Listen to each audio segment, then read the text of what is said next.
जितना पैसा बीजेपी ने इकट्ठा किया है और किसी सियासी तंजीम ने आज़ादी के बाद शायद इकट्ठा नहीं किया होगा। क्या उनको दिखता नहीं है कि कर्नाटका और इन बाकी रियासतों में हमारी बहनों, हमारी बेटियों के साथ क्या हो रहा है जब उनको हिजाब उतार के तब कॉलेज में भेजा जाता है? वो सोशल मीडिया वाले हैं, वो कहेंगे ना, लेकिन उमर अब्दुल्ला आप भी तो बीजेपी के वाजपेयी की हुकूमत में थे। मैं था, मैं कब कहता हूं मैं नहीं था, लेकिन उस हुकूमत में रह के भी मैंने बीजेपी के खिलाफ कैंपेन किया। इंशाअल्लाह ताला फिर चमकेंगे, चमक पे सितारे बन जाएंगे।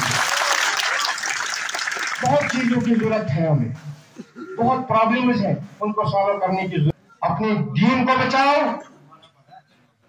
अपनी इज्जत को बचाओ। इस वक्त लड़ाई हमने नहीं करनी है किसी से कि हमने कुर्सी लेनी है, नहीं, इस वक्त हमने ये लड़ाई करनी है, हमने अपने दीन को बचाना है। चलो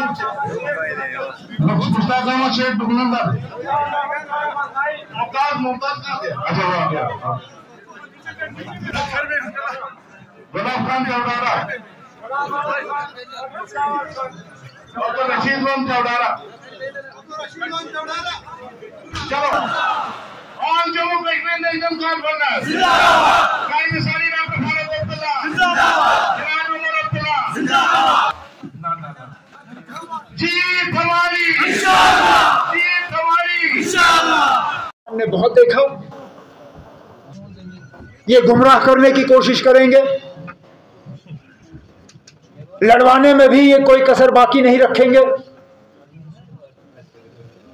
ये तंग भी करेंगे, लेकिन हमें मायूस नहीं होना है। ऐसा बीजेपी ने वो नया सिस्टम जो है इलेक्टोरल बॉन्ड का, जितना पैसा बीजेपी ने इकट्ठा किया है और किसी सियासी तंजीम ने आज़ादी के बाद शायद इकट्ठा नहीं किया होगा, तो इनके लिए हर सीट पे करोड़ों में खर्च करना कोई मामूली बात नहीं है। था कि इलेक्शन कमीशन वाले इलेक्शन नहीं कराना चाहते, वो तैयार नहीं है, लेकिन मेरा परसों वो शक भी दूर हुआ। परसों दिल्ली में मीटिंग हुई इलेक्शन कमीशन की, इस मुल्क के तमाम जो सियासी पार्टियां हैं वो उस मीटिंग में शामिल थे, हमारी तंजीम का एक नुमाइंदा भी उस मीटिंग में था। हमारे नुमाइंदे ने उस वक्त इलेक्शन कमीशन से कहा कि आप ना भी ये फजूल की मीटिंग है क्यों बुला रहे हो, आपका फर्ज है इलेक्शन कराना, 8 साल से आपने जम्मू कश्मीर में इलेक्शन नहीं कराए, आप किसको लेक्चर दे रहे हो। वहां पे बात सामने आई, chief election commissioner of India ने कहा अब हमारे तरफ से कोई अब कसर बाकी नहीं है, हमने आपका डिलिमिटेशन भी कराया, हमने आपके वोटर लिस्ट भी तैयार किए, हमने आपका पोलिंग बूथ भी सारे तैयार किए, हमने इलेक्शन का स्टाफ भी सारा आइडेंटिफाई किया है। अब हमें सिर्फ 2 चीजें हैं, एक मौसम और एक सिक्योरिटी के हालात। उसी से मुझे पता चला कि अगर आज जम्मू कश्मीर में इलेक्शन नहीं हो रहे, वो सिर्फ इसलिए नहीं हो रहे कि बीजेपी वाले डरे हुए हैं। जहां तक रोशनी का सवाल है, बाज़ाब्ता गवर्नमेंट का ये एक स्कीम रहा, इस स्कीम को असेंबली ने मंजूरी दी, असेंबली और काउंसिल की मंजूरी के बाद गवर्नर साहब ने इसको जो है इस पे मोहर लगाया। किसी भी अदालत ने इस स्कीम को रद्द नहीं किया। मुझे नहीं लगता है कि ये सही बात होगी कि स्कीम के रहते रहते रोशनी की ज़मीनें जो हैं वो लोगों से छीनने का काम हो। ये मुझे लगता है जम्मू कश्मीर की आवाम के साथ एक बहुत बड़ा धोखा होगा, क्योंकि सबसे ज़्यादा फ़ायदा अगर रोशनी की स्कीम का किसी ने लिया वो जम्मू के गरीब जो किसान हैं उन्होंने लिया। उन्होंने लीज ज़मीन को फ्री होल्ड ज़मीन में तब्दील करने का काम किया। उनकी अगर ज़मीनें छीनी गईं तो उनका मुस्तकबिल जो है, उनका फ्यूचर जो है, उसके साथ एक बहुत बड़ा धोखा होगा। और हमें लगता है कि इस पे हुकूमत को बहुत संजीदगी से दोबारा सोचना चाहिए।